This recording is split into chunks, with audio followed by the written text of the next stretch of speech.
You are dialed in to the CS Podcast with your host, Chris Shanafelt.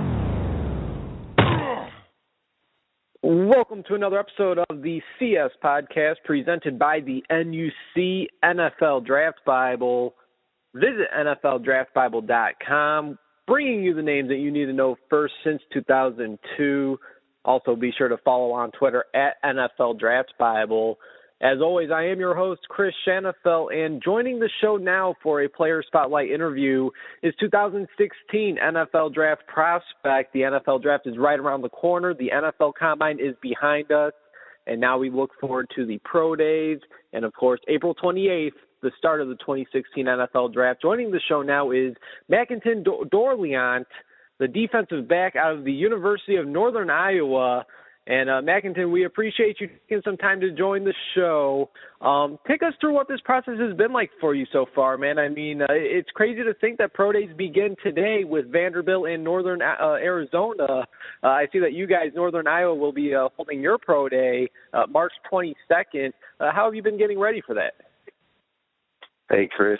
First of all, thanks for having me on the show. It's very humbling, and I'm glad you're able to we're able to talk about the process. But the process itself, it's been intriguing. It's definitely different from college football. Obviously, you're transitioning to a career and a business, so it's been very intriguing. You're working out, and you're preparing for probably the most important interviews that you'll have in the business field as far as me being a football player and trying to become professional. So, like I said, it's been intriguing.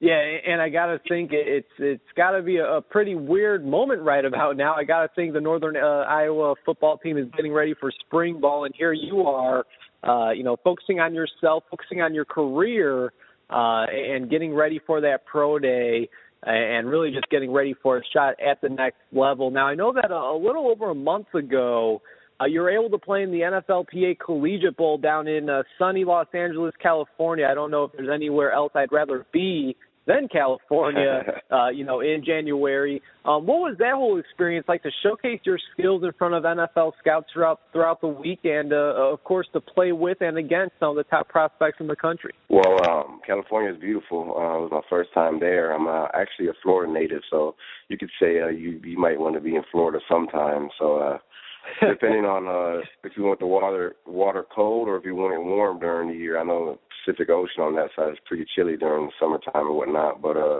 the PA game was a great experience, being able to distribute my talents in front of these scouts. And I was kind of on that last wave as far as being invited because Josh and Tony Softly came up on my film, later in the season. I had a great second half of the season, but I've also had a great career. I've played with DeAndre Hall, who attended the Senior Bowl, so it's kind of one of those things where it's like, he played corner, and both of us, we were great at what we did, and he's 6'2", 190, so when the scouts come in, they were more focused on him, and then me, and then after that, I started showcasing different versatility. I played special teams, and I was at the top of the list in punt return and kick return in the nation, the FCS. So being able to go out to the PA game and playing with some of these guys was actually, eye-opening because a lot of critics and a lot of people will kind of, marginalize a guy and be like, well, he's from the FCS. Can he play with these big guys? And I found myself not far away from talent as far as, going against the guys that I did in the Big 12 and in the Pac 12, the SEC and the Big 10. I was stride for stride, and that's just, it wasn't anything overwhelming. It was just, I'm going to go out there and do what I've been doing and play ball, and it worked out pretty well. The scouts were talking to me, and they were actually like, wow, like this guy is actually really good, so hopefully that made them go back and reevaluate some film. I've been getting some great feedback, and right now my pro day is March 22nd. I've been working day in, day out, 2 weeks out, and I think I'll have a great pro day then, and from there, I'll be feeling pretty good about the whole process and wait till April 28th. Now, you mentioned that you've gotten some great feedback. By any chance, were you able to chat with any of the scouts down there? And what was some of that feedback that you've gotten from some of the scouts and or your coaches from the NFLPA Bowl. I know you're coach, the head coach of your team. The American squad was Mike Holmgren, and of course, Hall of Famer Darrell Green was the cornerbacks coach. I gotta think that was just an awesome experience to kind of learn from that coaching staff. Obviously, a great Pro Football Hall of Famer in Darrell Green. He's been there, done that, one of the best of all time. What was some of the feedback that you got from some of the coaches and scouts down there in L.A.?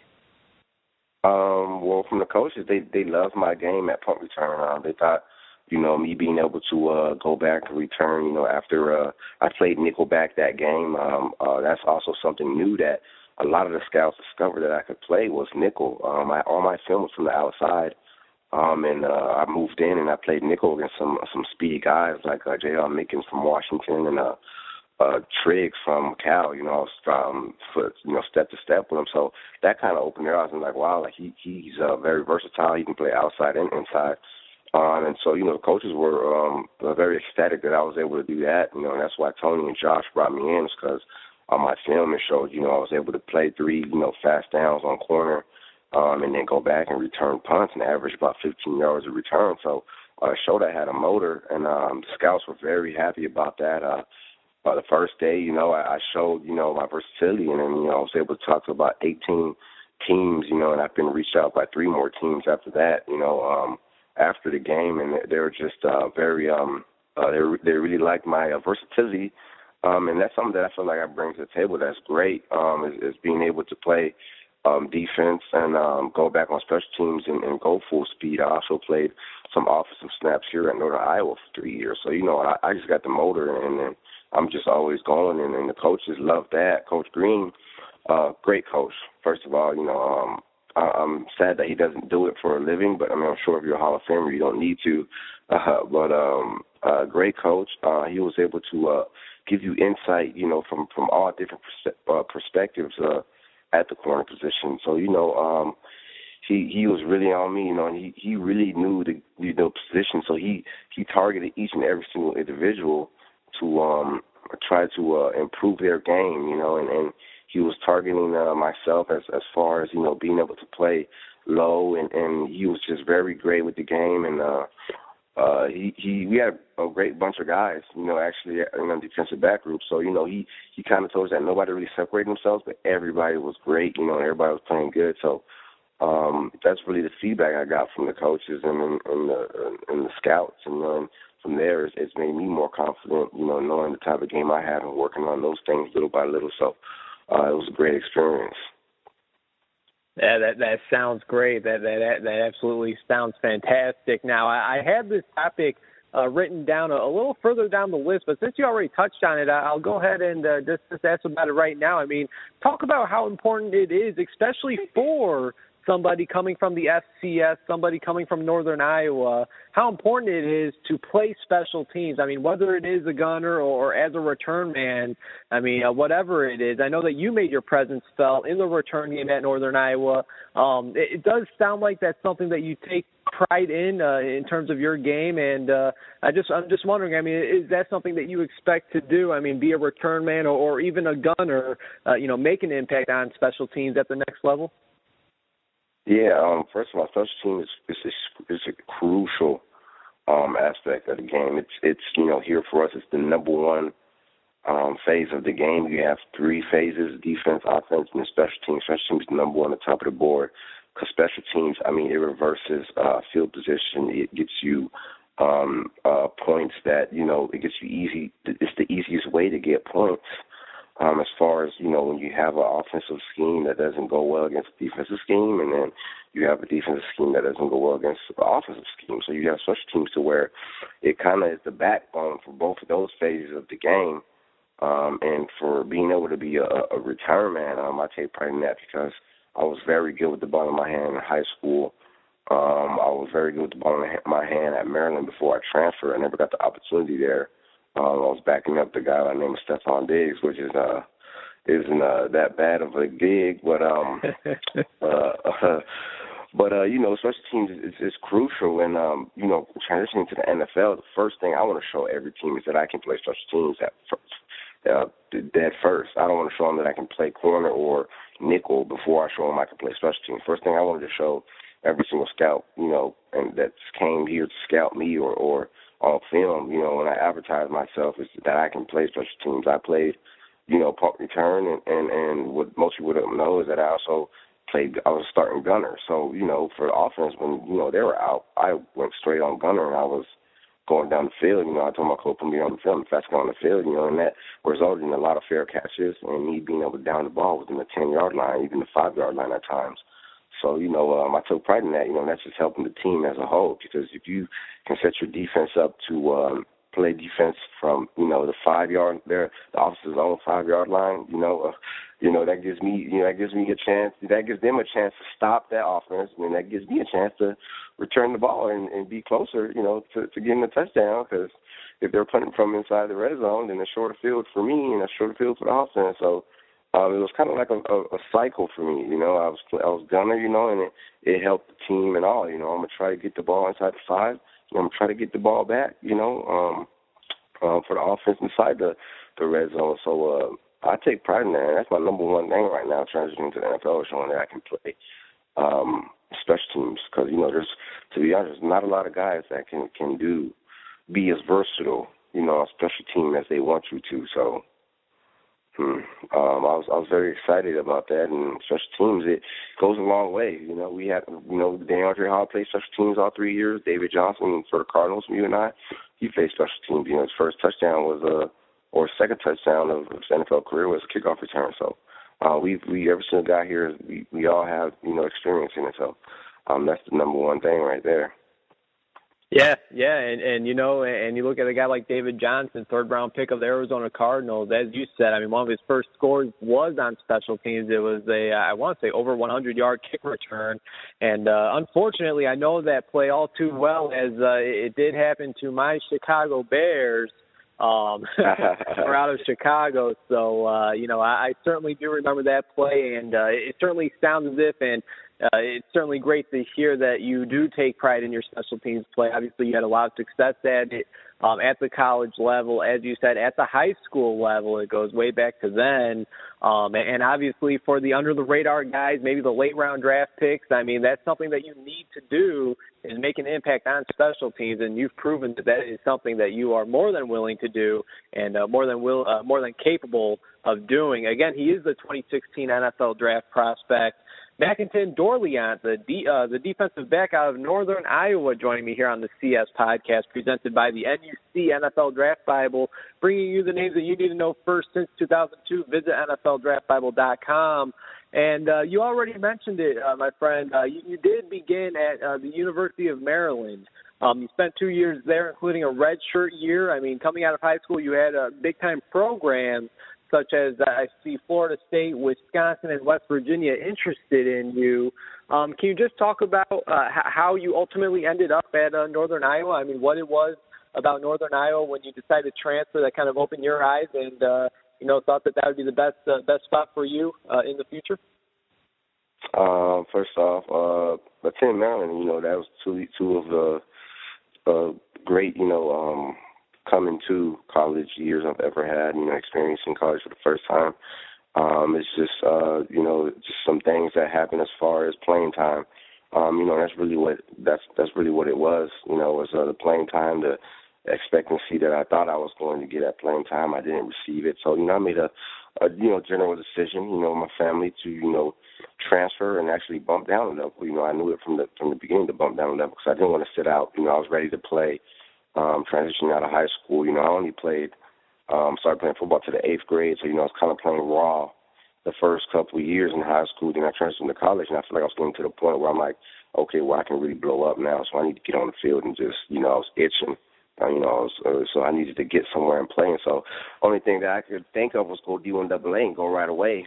And funny story is at Northern Iowa, one of my friends from high school, actually was the backup quarterback there. I told him I was looking to transfer, and it happened to fit perfectly. Both their corners were seniors. My redshirt freshman year, and transferring there, I would have been able to compete right when I got in there for the opening job, and Coach Farley, a great head coach, he was excited about the news when the quarterback told him that I was looking to transfer, and Northern Iowa has a history of actually getting a lot of transfers. If people look back, we've got great transfers down the line, and we build our program off of some great one or two transfers. So, I got linked up with Coach Farley, and at the time, I was a Florida boy. I ain't never been that far north, and so I really put that aside, and I was like, I'm going to have to ditch the sun for a couple of years just to play some ball. So I made the decision to go there, and I've been a Panther since, and I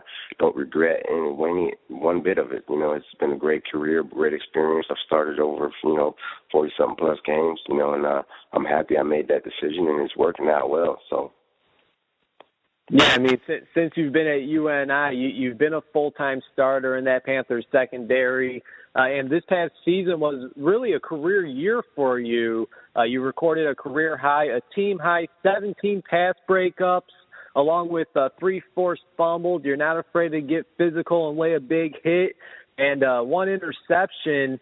I'm curious. I mean, why do you think opposing teams' quarterbacks targeted you as much as they did? I mean, I guess, is that what happens when you play opposite of a guy who was touted as the best defensive back in the FCS and DeAndre Hall?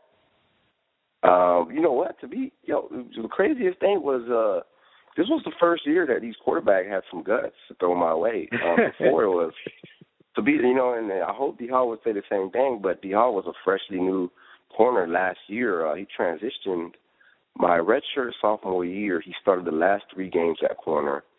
The last 4 games at corner, and I don't want to put him out there, but he wasn't too,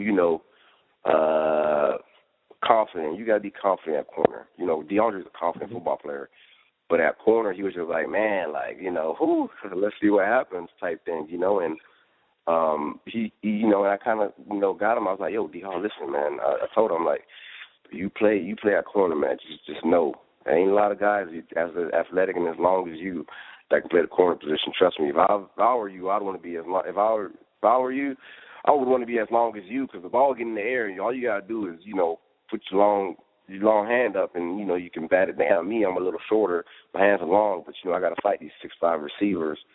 So and then the following year, our redshirt, his junior year, my redshirt junior year, they kind of attacked him a little more, it paid off. He had 5 interceptions, and he was a 3rd, 2nd team All-American, and from there, teams were like, whoa, so then the following year, it's kind of more of a thing like, okay, when you break down film, who can we attack? Because you got me on one side, you got D-Hall on the other side.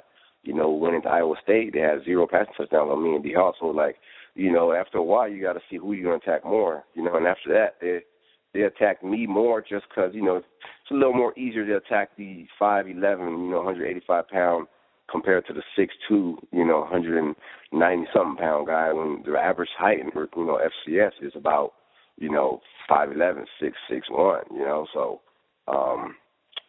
it was just one of those things where I got attacked more, and when I didn't get the ball when I didn't get the ball in my hands for interception, it was a PBU, and it was really one of those things where my quick twitch, I'm saying, I'm more of a very what's the word?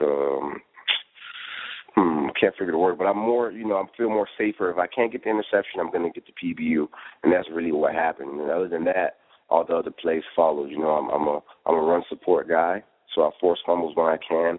I recovered 3 fumbles, and I had 40-something odd solo tackles. So I'm everywhere on the field, and then there's nothing about my game that changed. The quarterbacks attacked me more.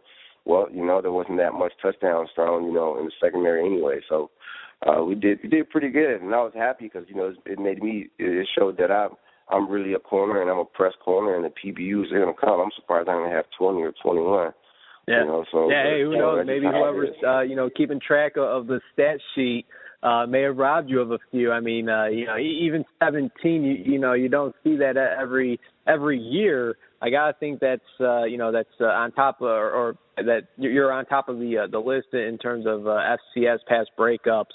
And in terms of both you and DeAndre Hall, I don't think there's any doubt that you two were the best or the most talented cornerback duo in the FCS, at least over the last couple of seasons. When you made the switch, playing with a big-time program in Maryland, Makinton, and then obviously playing these last 3 years at Northern Iowa, was there a noticeable jump in talent and competition, or looking back, was the talent level in the FCS better than you thought? Kind of more so as far as probably 60% of the talent on the FBS was better than 40%. So, obviously I chose to go to Maryland to play in the ACC. And during the years I was there that I wasn't getting playing time, we were facing receivers like Sammy Watkins out of Clemson, DeAndre Hopkins out of Clemson, Martavius Bryant out of Clemson, Florida State's gang that they had, Kelvin Benjamin, you have North Carolina, Thorpe and Ebron that was there. You had the Virginia Tech guys and Miami guys. So I just, I went to Maryland as far, to go against the ACC so I can, go against that talent. Didn't work out, and then you transition to the FCS, you have those guys that, pop out on the film and on the scene, every other maybe 2 weeks. And, being able to go against those guys and then going against an FBS team every year, I look forward to going against the best receiver, and I went against Alan Razard from Iowa State this year, Cooper Kupp, who is the best receiver that I've probably faced playing cornerback in my career. And he's going to have a great career in the NFL. And when he transitions, I'll tell you that right now, mark my words. But you have guys like Jake Winke from South Dakota State, 6'5" guy. Not the fastest, but, you get to go against guys of all different, stature. So it was definitely not that big of a drop-off, but you probably just had to wait, for certain games to be able to go against, a top talent receiver as far as going against one every week. So. All right. Again, he is Makinton Dorleant, the defensive back out of Northern Iowa, joining me here on the CS podcast as he gets set for the 2016 NFL Draft. Again, the CS podcast is presented by the NUC NFL Draft Bible. Visit NFLDraftBible.com. And as I mentioned earlier in the interview, the Pro Day circuit begins today with Vanderbilt in Northern Arizona. Can you give us an update as to where you've been training and what your goals are come March 22nd at your Pro Day? I've been training actually on campus. We have a great on-campus program ran by Nick Davis, head strength and conditioning coach here at Northern Iowa. A lot of guys actually stayed back and train here. David Johnson came back and trained here from us before he went to his pro day. And they just, I train here just because, they know your mechanics. They have, thousands of videos of your mechanics and your broad jump, and the only person that I feel like comfortable could correct and critique me is my coaches here. They've been doing a great job. As far as numbers, I'm hitting for numbers, above average. And I've been hitting them, pretty well. So hopefully some of these numbers I drop on Pro Day will be top of the list of guys compared to guys at the Combine, the top 10. So that's the goal I'm aiming for. All right. Sounds great. And I'm curious, when did you sit down and decide that you're going to give the NFL a shot, Makinton? I mean, I'm sure it's always a dream, as it is for every college football athlete. I mean, if you play the game at the college level, no matter if it's, big-time FBS, FCS, D2, or D3, I got to think that the ultimate goal is to obviously advance and play at the professional level. But when did you realize that you're going to give this thing that you had a legit shot to, advance to the professional level and that you're going to give this thing all that you have? For me, it was all on God's timing, and I never really knew, if I was going to get the chance or not. It's just different for everybody, and I just go with the motion, and as soon as I started seeing that, I possibly could be a prospect, first of all, I was like, wow, it's something that I've dreamed about, just like when I was in high school, I dreamed about being a Division I recruit, and that happened, and then just going through this process, talking to these teams and giving them feedback, possibly having the opportunity, it started manifesting, in front of me, and just thinking about my mother, who was a single parent, I'm just like, I got to do what's best, and being able to play in the NFL is a great goal, and it's been a dream of mine, and it manifesting in front of me. And it manifesting as I went through my career, I knew I was going to try, regardless if I was a free agent or if I was invited to a mini camp or got drafted, I was going to give my all and try to, make a career of it, and then that's really the position I've been in, and that's really the path I've been on, and I'm enjoying the ride right now, and I'm hoping that April 28th through the 31st, or when mini camp starts, I'm able to keep on being on this path and manifesting and controlling it. So. Well, I'll tell you what, obviously nothing's guaranteed, but your chances are certainly looking great. There's no doubt about that. It seems as if, day by day, week by week, your name continues to heat up, especially after that great performance down at the NFLTA Collegiate Bowl. And now I fully expect that you'll be turning even more heads at that March 22nd Pro Day. Okay, yeah. Makinton, we're going to end this interview with something that I like to call the 2-minute drill. Some of these questions will be football related, and some will be random questions, just about anything. You ready to knock some of these out? Awesome. Let's do it. All right, we'll start off with what is your favorite TV show and movie? Favorite movie, Avatar from 2012. I love it. Favorite TV show right now, The Walking Dead. Okay. Both really good choices. Really, I like your taste. I like your choice. I like your.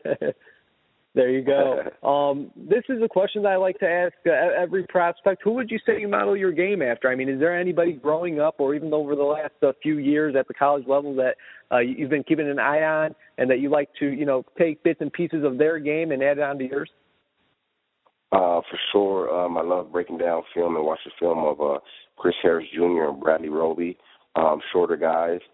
Chris Harris, more of a modeling my size, we're about the same size. I might be a little taller than him, and being able to be the quick twitch. And Bradley Roby, great player trying to find the ball, as far as if it's a running back trying to poke it out or a fumble recovery trying to scoop it up. So the last 3 years I've been modeling those guys, and I think I'd be a great fit for a team if they're looking for guys like those. So.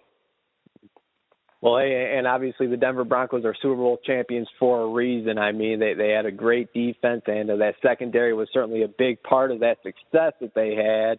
So not bad choices either way. Chris Harris Jr., Bradley Roby. I mean, best of both worlds, really. I mean, you got an undrafted free agent, and then you got a first-round pick. So, all right, sounds good. Next question. If you had a round-trip plane ticket to travel anywhere you wanted, anywhere, you pick, where you headed? I'm heading to France. I have some family out there. I've never been out there. I'm heading to France, and I'm bringing my mom. Okay. And is that where the name comes from? I mean, Makinton Dorleant, I mean, that's a hell of a name. I'm actually of Haitian descent. My parents are from Haiti. I also have family from Canada and also have family from France. So I'm guessing it's French descent for sure. So I have family out there. So. Oh man, all around the map. That's got to be really cool. Let's say you could go one-on-one with any wide receiver currently playing in the NFL. Who are you challenging? I'm going with Antonio Brown. He's just one of those guys that every corner might be scared to face, but every corner wants to face because if you lock him down, hey, that gets your name out there. So Antonio Brown, he's a Florida native. So. Okay. Obviously, one of the top receivers, or arguably the top receiver in the NFL. I think you could say that he is the best route runner in the NFL, and I don't think there's anybody that will argue with you about that. And final question for you. We really do appreciate you taking some time, Makinton. Let's say we had all 32 NFL general managers tuned in and listening to this very interview. Why should they want the defensive back, the special teams return man, Makinton Dorleant, a part of their team? I'm a hard nose. I'm a slobber knocker, man. I'm gonna give 100% on the field. I'm a great guy in the locker room. I'm a team player, and you can count that I'll bust my blood and tears, for every single guy in that locker room and in the organization to give him my all and give my last on the field. I love the game, and I have a support system that I need to that I got to support, and I'll give nothing else but my all to support them, and that's by playing the game of football and playing the game I love. And there won't be a person that will be more upset if he loses, and there won't be a person that will be more motivated when he wins. a game, and that's Makinton Dorleant. So. Mm-hmm. Well, hey, that's awesome. And Makinton, we really do appreciate you taking some time this afternoon, talking a little bit about your journey and obviously all the success that you've had in the past. And you know what? All the best on March 22nd at that pro day of yours. Congratulations on all the success. And here's to even more come April 28th through the 31st in 2016 NFL Draft, man. Thank you so much, Chris. Thank you so much for having me on the show, and God bless you, man. And we're on a path, and I'm just enjoying the ride. And when the business starts, they're going to get a good player, a hard-working player. So I'm excited to know where I'm going to end up. So. Yes, sir. Your brightest future, and I have no doubts that you'll be in a camp in an NFL team near you. So thanks a lot, man. We appreciate you taking some time, and you have a great rest of the day, man. Thanks, Chris, so much. You have a good one as well.